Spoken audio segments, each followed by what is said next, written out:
Paano nga ba gumawa ng group chat? Yan ang tanong ng ating kaibigan. Napakaganda nito kaibigan kasi nga pwede natin kabarkada, kapamilya o ka-lovers. Nais kang malaman kaibigan, i-comment sa comment section at subukan natin gawa ng video. At kung bago ka pa lang, click ang follow button sa tabi ng pangalan ko para updated ka palagi sa ating video. Tara, let's go! Open mo lang yung phone, okay? Hanapin ang messenger, itap lang. Yung messenger ay itap mo lang yung sign na lapis. At tap mo lang itong group chat. At i-add mo lang to, tatlo. And add mo lang yan. Add.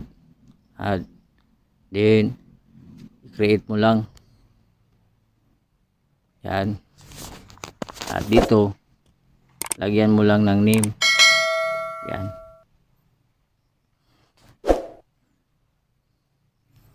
Sample.